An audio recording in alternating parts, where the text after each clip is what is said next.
what do clients or what do asset owners really need to consider now? Because what we're doing today, if I listen to your message, is not going to be good enough in 3, 5 years, 15 years time.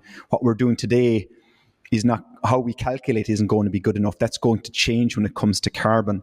So it sounds like there's a much more holistic and connected strategy here around asset management and this push towards zero. A lot of the things that are created are quite singularly focused on individual things or parts of things, but the overall whole life carbon template is the thing people need to have in their mind. And if you understand some of these tools I'm talking about, imagine just mapping onto it where your current LCA calculator covers in terms of not just life cycle stages, but often the building parts. So for example, a lot of calculators may be very strong on sub and superstructures, pretty good on finishes, but when it gets to installations, very dubious. So if you use that as your map and start plotting what is available, you see the gaps before you even look at the tools to see that there's some faults in the tools that need to be adjusted for. So there's the two sides of it. There's this full understanding of what's happening, which is kind of quantitative, but then you've got, when you talk about the future, the cost side of things, which will, more probability than possibility, will escalate significantly the closer we get to 2040 and 2050. Well, the price of doing more greener business is going to increase because we now need full transparency on the entire supply chain, and that will remove the cheap labor aspect and exploitation aspect, I guess. So costs are only going to go up. But if we get a better quality, better value, better sustainability strategy, then maybe that's just the reality that we need to live with. Will that cost increase will drill down through the entire supply chain from your one-off housing extensions at home right through to major capital projects, do you think? When you look into the future, you can't say beyond so many years what's going to happen. It becomes a case of scenarios and probabilities. But there is, I think I mentioned before, a very high probability now of a carbon crunch. We just don't know when it's going to hit. We just know that certain conditions will trigger it.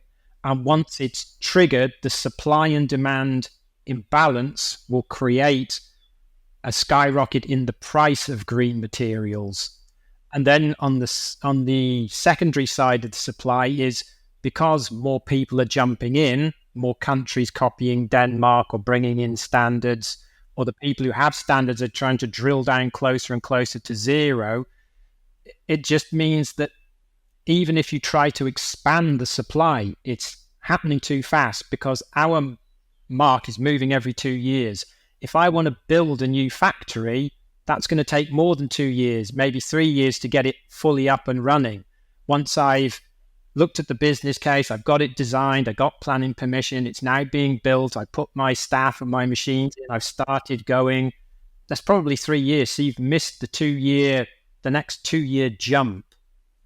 So it's one of those ones where a fire may start and then different things happen that are just pouring paraffin on the flame at different points of time.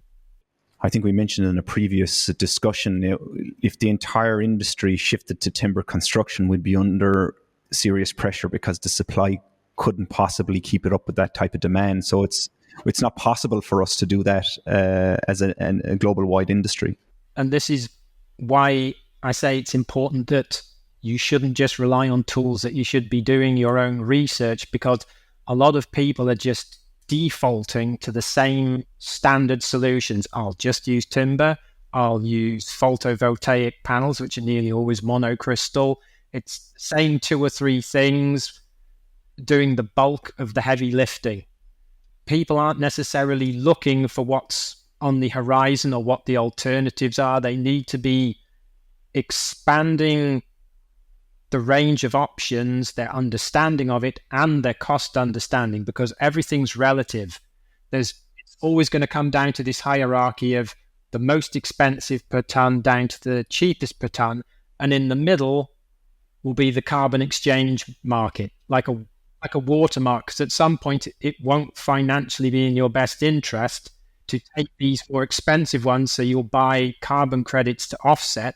But even those prices, if they're at 70 euros per tonne now, by 2030 they're supposed to be 140, and by 2040 they can be 500 or more. It's going to be a real struggle for our industry to grasp this, because you're talking about periods of time that are quite short, moving to 2030, 2040. 2040 is only, 15 and a half years away. And if we reflect back on the last 15 and a half years, quite a lot has changed, but also at the same time, a lot hasn't. So there's going to be a huge shift in our industry. So what we're seeing in the industry at the moment when it comes to this drive for net zero is that you have quite a lot of the consultancies, the larger consultancies, advising on the strategic aspect from a business perspective. And then you're looking at the project owners within that business that are building these elements, not really knowing what direction to take or what to do on their project, because they're struggling to decipher the overall strategic strategy and turn that into implementation on the projects. And I think perhaps this is where the Carbon QS can offer quite a lot of value as well in this drive for net zero.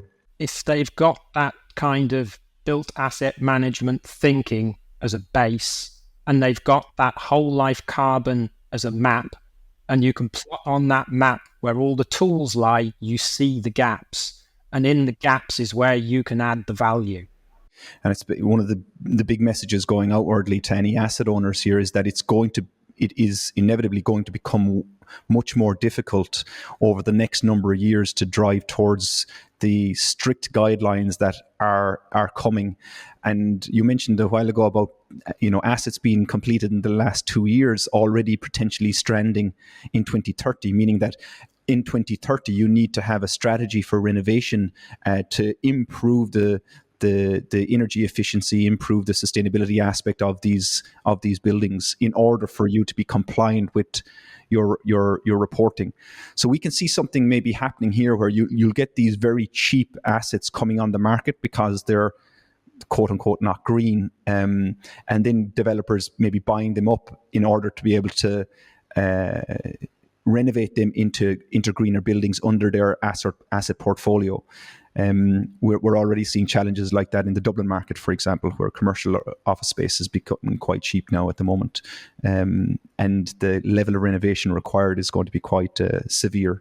So a bit of advice to all our clients listening out there at the moment: it's time to have a look at your existing assets to see what's required over the next 20 years in that whole life management, I would say.